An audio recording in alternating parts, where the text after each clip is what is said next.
popular corn boil returns to the state line, how visitors kept cool in the heat and supported a good cause. Plus, performances and fundraisers, how one local group is helping senior citizens in the area. And one local baby has an unexpected start to his life, the support he's receiving from doctors and loved ones.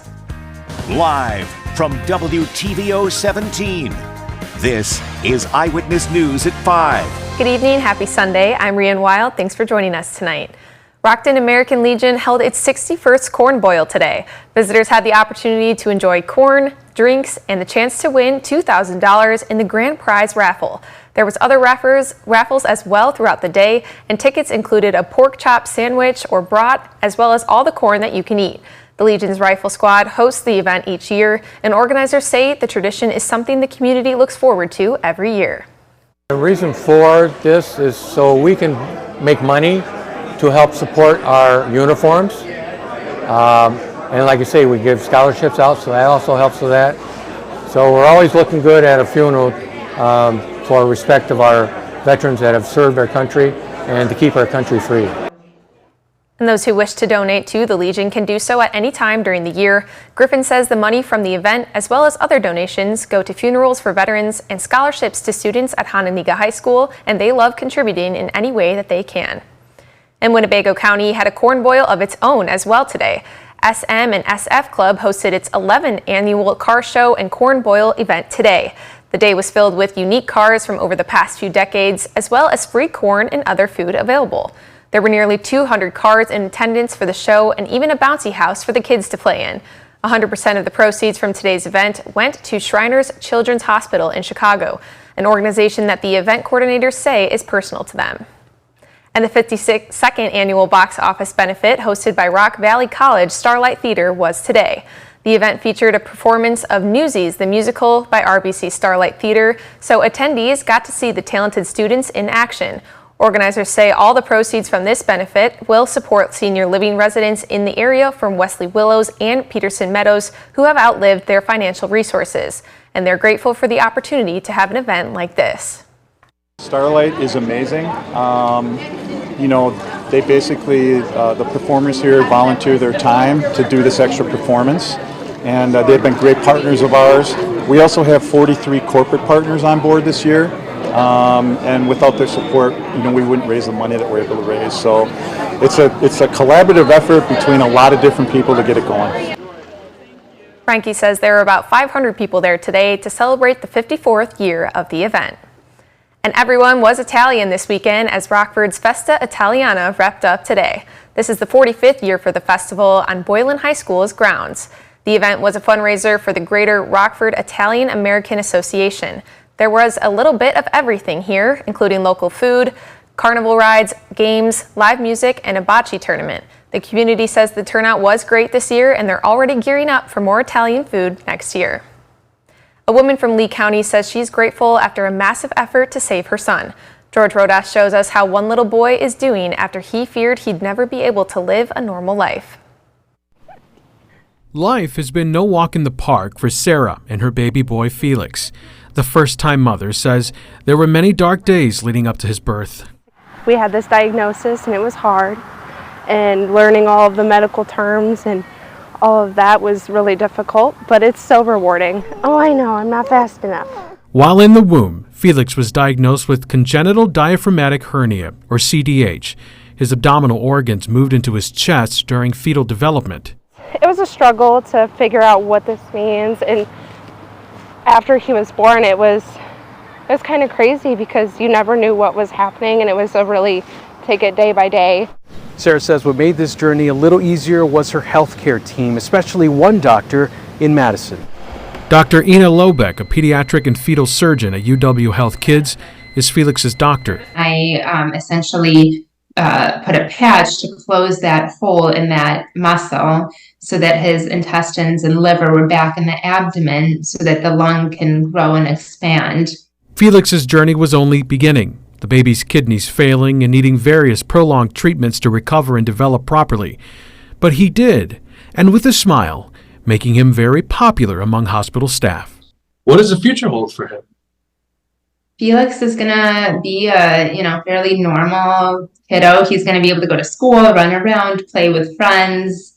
He'll have a little bit of a scar from the surgery, but babies heal incredibly well, and so he will be normal, healthy boy. Sarah says it's a joy watching Felix grow strong and healthy. Oh, I'm extremely grateful, and I can't think of other ways to tell them how much I appreciate everything from the nurses, the doctors, the technology that we have. They did a wonderful job, and I think without them that we wouldn't have had Felix where he is today. With that smile that almost assures his mother there's a bright future ahead. Reporting for your home team, I'm George Rodas. And looking ahead, Tuesday is start of the much anticipated Boone County Fair. It's known to be the busiest fair in the state. Mimi Murphy, Wendell Edwards, and Candace King will be live in Belvedere on Tuesday, so if you're out at the fairgrounds, stop by and say hi. The fair will run until August 11th. And local law enforcement looks to strengthen their relationship with the community this week. Nearly a dozen local departments will be out with family-friendly activities at National Night Out. Rockford officers will be at City Market starting at 3 p.m. Winnebago County deputies invite people out to Harlem High School, where there will be free hot dogs and chips along with K-9 demonstrations. Other National Night Outs will feature live entertainment, bouncy houses, and lots of giveaways. We will have a list of all the local events that you can check out on Tuesday on our website, mystateline.com. Election month is inching closer. Coming up, Vice President Kamala Harris narrows down the potential candidates for her running mate. Our temperatures made their way into the upper 80s and low 90s for some of us across the state line. A similar day for temperatures tomorrow, but that will bring us scattered storm chances. I'll time out when we could even see some severe weather coming up in just a few minutes. You're watching Eyewitness News, your home team, with Rianne Weil, Drew Collins, and meteorologist Jordan Wolf.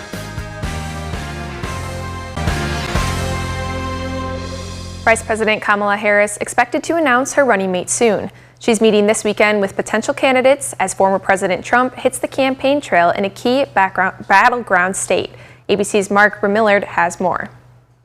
Vice President Kamala Harris on the cusp of choosing her running mate. Sources tell ABC News Harris, who secured enough votes to become the Democratic presidential nominee, is meeting with candidates, including popular first-term Pennsylvania Governor Josh Shapiro, a former prosecutor, Arizona Senator and retired astronaut Mark Kelly, Minnesota Governor Tim Walz, and Kentucky Governor Andy Beshear. Former Attorney General Eric Holder's law firm conducting the high-stakes vetting process. Her opponent, Donald Trump, speaking to supporters at a campaign rally in Georgia Saturday. I'm thrilled to be back in the great state of Georgia. I love Georgia. With thousands of proud, hardworking American patriots. Trump joined by running mate J.D. Vance. She's asking us for a promotion, and I think it's time to say to Kamala Harris, you're fired.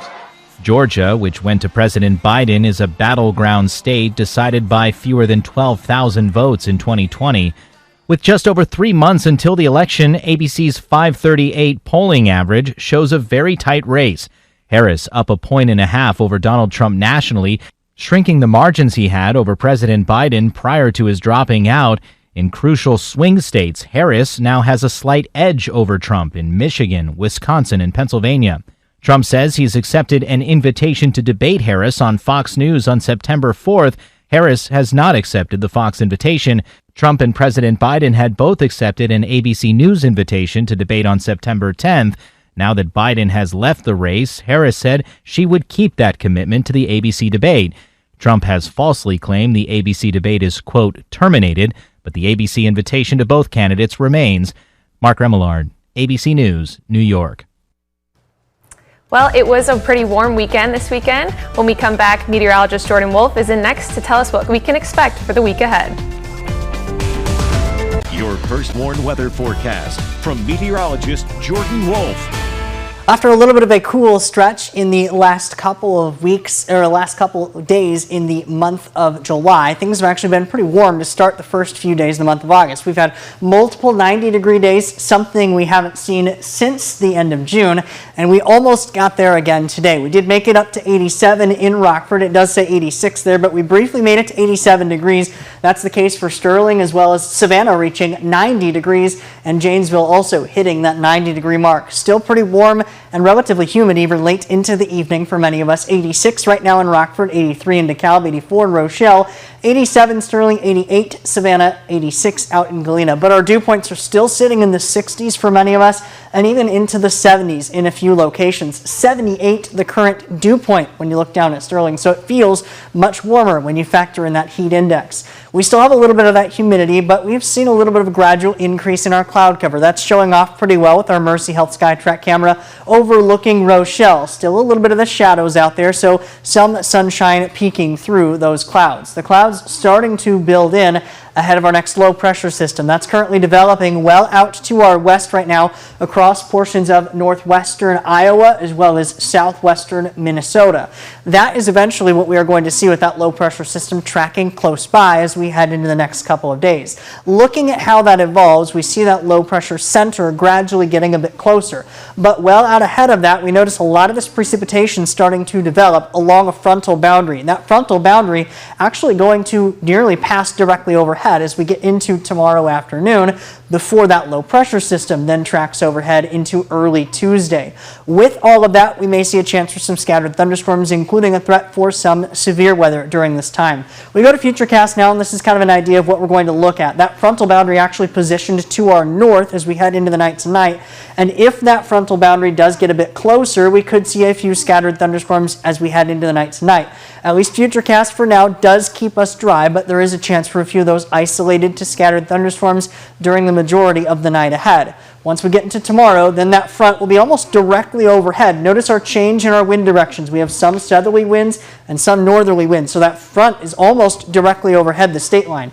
If we were to get any storms that would develop along that boundary into tomorrow afternoon, they may be capable of producing not only damaging winds and some hail, but even an isolated tornado given the increased shear with that front almost directly overhead. But at least with now, Futurecast does again keep us relatively dry. We still have a potential for a few of those thunderstorms to develop tomorrow afternoon, and if they were to develop, they may have that potential to become strong to severe. Higher coverage then of those storms increases late into Monday evening as the low pressure center gets almost directly overhead into late Monday night and into early Tuesday morning. With that, we also could see some really heavy rain on the north side of that low pressure system, including a couple spots picking up a quick inch or so of rainfall. As far as our severe weather threat goes, that is there. Many spots in the state line underneath a level 2 out of 5 are a slight risk for severe weather. That does include portions mainly to the north of I-88, and that does include the majority of the state line here.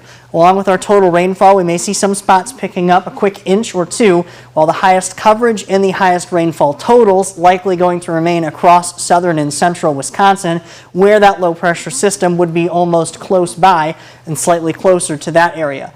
But as we get behind that low pressure system, temperatures are a lot cooler. Look at our difference between Monday and Tuesday, a drop of 13 degrees. We're still 86 for tomorrow, but down into the low 70s for a few of us for that high temperature on Tuesday, but we do warm back into the upper 70s and drier conditions as we head through the majority of the week ahead. All right, thanks, Jordan. Well, Drew's in next with sports. He'll give us a preview to the Cubs game tonight, where they'll look for a divisional series win, and a look at over 60,000 fans attending Packers Family Night.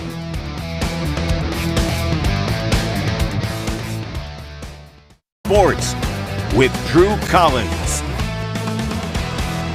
It's been a few days since the Bears opened up the NFL preseason, and with them being the first ones to test out the new kickoff rules, they have some feedback for the rest of the league. There's still plenty of confusion and question marks about the new kickoff, but the Bears special teams head coach Richard Hightower explained what he's learned so far.